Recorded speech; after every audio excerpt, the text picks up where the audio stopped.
Hello বন্ধুরা, আসসালামু আলাইকুম। আপনারা সবাই কেমন আছেন? আলহামদুলিল্লাহ, আমি অনেক ভালো আছি।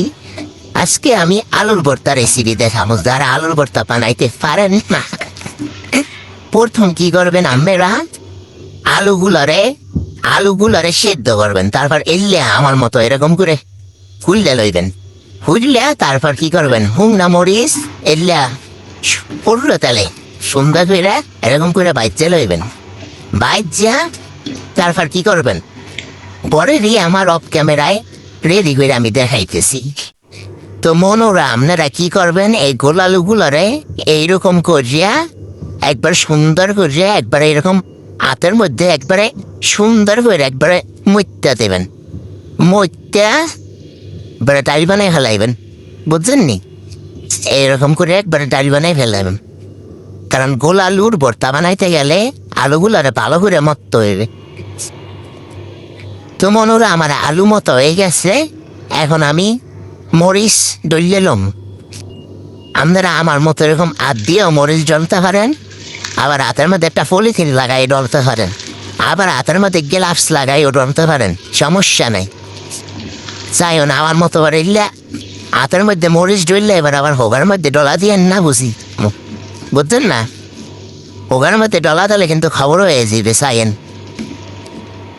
তো মনোরা, আমি পেঁয়াজ কেটে রাখছি। পেঁয়াজ এখন এই মরিচের মধ্যে সুন্দর করে দিয়ে দাম, দিয়া আবার সুন্দর করে মুত্তালো মারতে পারে।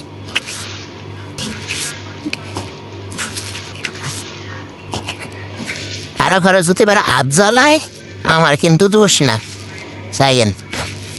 আমার কিন্তু মরিচ ডলতে সহ্য হয়ে গেছে, হাতে কোনো জ্বাল লাগে না ওরকম, বুঝছেন না? আপনারা আবার এরকম ডরতে চাইয়েন না।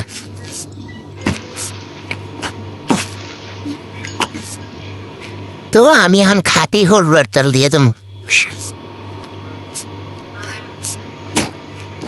হলুদের তেল দিয়া আবার কি করুম, আমি একটু ডইলালুম। কি সুন্দর পেঁয়াজ মরিচ হয়ে গেছে। এখন আমি পরিমাণ মতো নুন দিয়ে দেব। একটুখানি পেঁয়াজ আর পেঁয়াজ মরিচ একটুখানি রাইখে দেব বাদ দিয়া খাইতে। তারপর এখন পেঁয়াজ আর মরিচ এর মধ্যে দিয়ে দেব, দিয়া আবার ভালো করে মুত্তালুম। গোল আলুর মধ্যে দিয়ে দিস। এখন মনোরা দেখেন, আমি সুন্দর করে মুত্তা লইছি। এখন একটা ঘটনা ঘটছে, আমার বেডায় আবার তেলের মধ্যে আবার বাজ্যা খায়, বুঝছেন না? কিন্তু আমার আবার বাজ্যা খাইতে পছন্দ না, আমার আবার কাঁচা পেঁয়াজ দিয়ে এরকম খাইতেই পছন্দ আলুর ভর্তা। এখন আমার লেগে আগে রাইখা দেবো, এবার বেড়ার লেগে তেলের মধ্যে বাজ্যম। এই যে দেখেন, আমার লেগে কাঁচা পেঁয়াজ দিয়ে রাইখা দিছি, আর বেড়ার লেগে এই সরিষার তেলের মধ্যে এবার বাজমো। এই দেখেন তেল গরম হয়ে গেছে। এখন আমি তেল তো গরম হয়নি, এটা কোনো কথা? এই যে মনোরা, আমার তেল গরম হয়ে গেছে, আর আমি সুন্দর করে তেলের মধ্যে লাগিয়ে দেব। এরকম করে তেলের মধ্যে আমরা একবার লাগিয়ে দেবেন সুন্দর করে।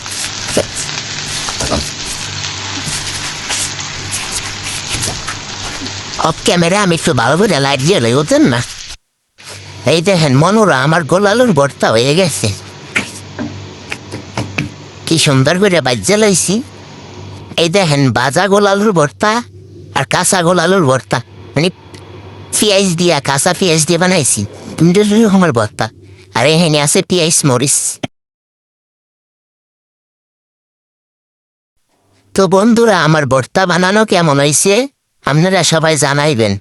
আর আমি পেঁয়াজ মরিচ দিয়া ভাত খাইতেছি, বুঝছেন না? যে জাল কি কমো, আমনে করে খবর হয়ে যাবে, সকালবেলা খবর হয়ে যাবে, বুঝছেন না? তাও অনেক মজা লাগে। কি মজা বুঝাইতে পারবো না আমনে করে, এত মজা লাগতেছে। এখন আমি বয়স দিতেছি যে আমার লোন ফিরে জিততেছে। এখন এত মজা। বরিশালে মানুষে মরিচের ভর্তা বেশি পছন্দ করে, বুঝছেন না? আর যদি ধনিয়া পাতা হয় তাহলে আরো বেশি মজা হয়। ওই যে জামাই দেখেন না, মরিচের ভর্তা, তারপর আবার ভর্তা, আলুর ভর্তা, গোল আলুর ভর্তা লই লইতেছে, কি মজা করে খাইতেছে। একটুখানি খাইয়ে জামাই পরে খায়, কি জাল, আবার পাতা গোনা দিয়ে আবার উড়াই রাখছে, বুঝছেন না? জামাই জাল খাইতে পারে না, কিন্তু আমি আবার জাল খাইতে পারি অনেক, আমার কিন্তু অনেক মজাই লাগতেছে, অনেক ভালোই লাগতেছে বন্ধুরা। আপনারা এরকম কইরা বানাইয়ে এবার খাইতে পারেন ঘরের মধ্যে। যারা বানাইতে পারেন না আলুর ভর্তা, আমার মতো এরকম বানাইয়া এবার খাইতে পারেন, আপনারা বুঝছেন না? আর আমার ভিডিওটা কেমন লাগছে অবশ্যই আপনারা করবেন, কমেন্টস করে এবার জানাইবেন। এরকম ভিডিও আরো চান কিনা জানাইবেন। আর ফেসটারে আল্লাহর রাস্তে ফলো করে দিয়েন।